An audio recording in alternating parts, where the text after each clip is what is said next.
അടുത്തത് നമ്മൾ metabolism of fructose and galactose ആണ് നോക്കുന്നത്. മെറ്റബോളിസം ഓഫ് ഫ്രക്ടോസ് എന്ന് പറയുമ്പോഴത്തേക്കും ഫ്രക്ടോസ് ഒരു വാട്ടർ സോല്യൂബിൾ ആയിട്ടുള്ള മോണോസാക്രൈഡ് ഷുഗറാണ് ഫ്രക്ടോസ്. ഫ്രക്ടോസ് എന്ന് പറയുമ്പോഴത്തേക്കും നമ്മളെ ഹ്യൂമൻ ഡയറ്റിൽ മോസ്റ്റ് അബണ്ടൻ്റ് ആയിട്ടുള്ളൊരു ഷുഗറാണ് ഫ്രക്ടോസ്. ഈ ഡയറ്ററി മോണോസാക്രൈഡ്, അതായത് ഡയറ്ററി ആയിട്ടുള്ള മോണോസാക്രൈഡിൽ ഇത് നാച്ചുറലി പ്രസൻ്റ് ആവും. അതായത് നമ്മൾ ഫ്രൂട്ട്സിലും വെജിറ്റബിൾസിലും ഒക്കെ ഇത് നാച്ചുറലി കാണപ്പെടും. ഫ്രീ ഫ്രക്ടോസ് ഉണ്ട്. Free fructose disaccharide sucrose polymer insulin ആണ്. അതായത് നമ്മൾ ഫ്രീ ഫ്രക്ടോസ് സൂക്രോസ് ഒക്കെ പോളിമർ ഇൻസുലിൻ ആയിട്ടാണ് നമ്മുടെ ബോഡിയിൽ ആക്ട് ചെയ്യുന്നത്.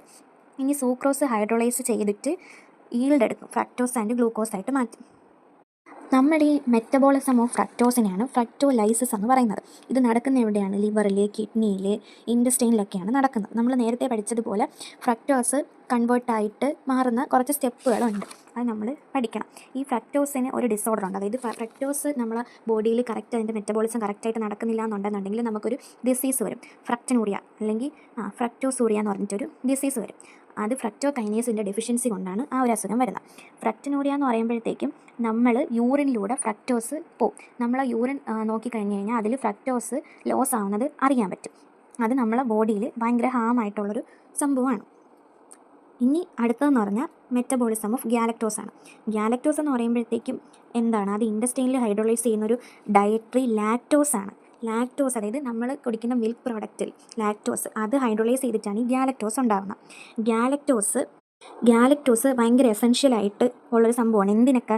ഗ്ലൈക്കോ പ്രോട്ടീൻ, സ്റ്റിറോയിഡ്, മിൽക്ക്, അതായത് ഗ്ലൈക്കോ പ്രോട്ടീൻ ഉണ്ടാവാനും സ്റ്റിറോയിഡ്സ് ഉണ്ടാവാനും അതിനൊക്കെ ഭയങ്കര ഇമ്പോർട്ടൻ്റ് ആയിട്ടുള്ളൊരു സാധനമാണ് ഈ പറയുന്ന ഗാലക്ടോസ്. പ്രത്യേകിച്ച് പാല് കൊടുക്കുന്ന അല്ലെങ്കിൽ ലാക്ടേഷൻ നടക്കുന്ന സമയത്ത് മിൽക്ക് പ്രൊഡ്യൂസ് ചെയ്യാൻ വേണ്ടിയിട്ട് വളരെ ഇമ്പോർട്ടൻ്റ് ആയിട്ടുള്ള കാര്യമാണ് ഈ ലാക്ടോസ്. ഇത് എവിടെയാണ് നടക്കുന്നത്?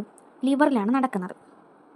ഇത് സെർവ് ചെയ്യുന്നുണ്ട്. എന്തിനൊക്കെയാണ് സെർവ് ചെയ്യുന്നത്? Initial energy. എവിടത്തേക്കുള്ള ഇനിഷ്യൽ എനർജിയാണ്? Initial energy source, structural compounds, glycolipids, ഇതിനൊക്കെ വേണ്ടിയിട്ടുള്ള എസെൻഷ്യൽ എനർജി സപ്ലൈ ചെയ്യുന്നത് ഇതാണ്. അപ്പോൾ അടുത്ത ടോപ്പിക് എന്ന് പറഞ്ഞു കഴിഞ്ഞാൽ ഗാലക്ടോസീമിയാണ്. ഗാലക്ടോസീമിയ എന്ന് പറയുമ്പോഴത്തേക്ക് ഒരു ജനറ്റിക് ഡിസോർഡറാണ്, അല്ലെങ്കിൽ ഒരു ജനറ്റിക് മെറ്റബോളിക് ഡിസോർഡറാണ്.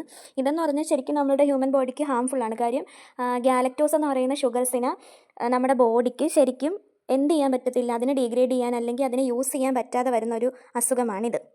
നമ്മളെ ബോഡിയിലുള്ള ഐസൈറ്റ്, ലിവറിൻ്റെ ഫംഗ്ഷൻ, ബ്രെയിനിൻ്റെ ഫംഗ്ഷൻ, കിഡ്നിയുടെ ഫംഗ്ഷനൊക്കെ ഇത് എഫക്റ്റ് ചെയ്യും. പോരാത്തതിന് ഇതിന് റെലവൻ്റ് ആയിട്ട് കുറച്ച് എൻസൈംസ് ഉണ്ട്. GALK, GALT, GALE, അങ്ങനെ കുറച്ച് അങ്ങനെ കുറച്ച് ഷുഗർ മോളിക്യൂൾസ് ഉണ്ട്. ഇത് പ്രോപ്പർലി ഡീഗ്രേഡ് ചെയ്യാൻ അല്ലെങ്കിൽ യൂട്ടിലൈസ് ചെയ്യാൻ പറ്റുമ്പോഴത്തേക്കുമാണ് ഗാലക്ടോസീമിയ പോലുള്ള അസുഖങ്ങൾ നമുക്ക് ഉണ്ടാകുന്നത്.